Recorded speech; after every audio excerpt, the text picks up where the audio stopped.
Ang hiling ko lang, sana'y malaman.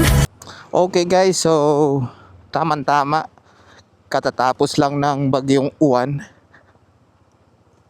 So napakadilim mo lang kuryente. Naisipan ko testingin tong mini driving light na naka-install dito sa ADB natin. So kung napapansin nyo, ito yung stock headlight. Medyo sakto lang. Kaya kailangan talaga natin ng malakas na mini driving light. Mas maganda pag okay yung visibility natin sa gabi. So iwas aksidente. Makikita mo yung mga aso or kahit na anong pwedeng maging cause ng accident sa daan.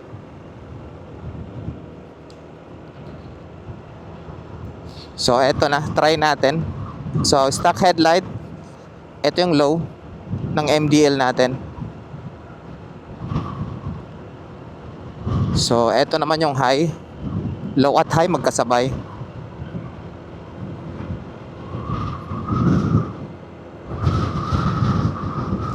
Kung napapansin nyo, sakto lang talaga yung lakas niya. Di kagaya ng mga hindi branded. So hindi naman tayo against sa hindi branded. Depende lang talaga yan sa budget. Actually, hindi naman talaga to kamahalan. Last na tingin ko sa Shopee, nasa 1,000 plus lang. Ito yung uso ngayon. So nagkataon dun sa pinawiringan natin, may available silang Zenlo. Wala akong dalang ilaw, so kaysa bumalik pa, pinakabit ko na lang kung ano yung available nila. So eto nga yung available nila, Zenlo M1. Ang hiling ko lang, sana'y malaman. Satisfied naman tayo sa performance nito. Sana nga tumagal. Bala ko sana magpakabit ng TDD Night Ranger. Problema, hindi pa kinaya sa budget. So yun ang sunod nating setup na gagawin. Bali magiging dalawang MDL natin, isang Zenlo at isang TDD Night Ranger.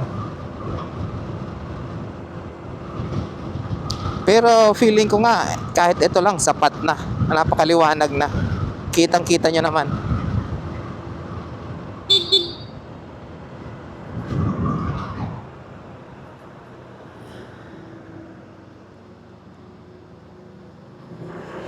Iba pa rin talaga yung may extra auxiliary.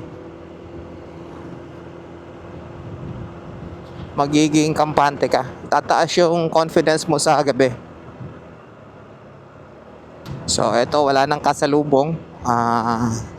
Hi. Oh, di ba? Let there be light. Ang hiling ko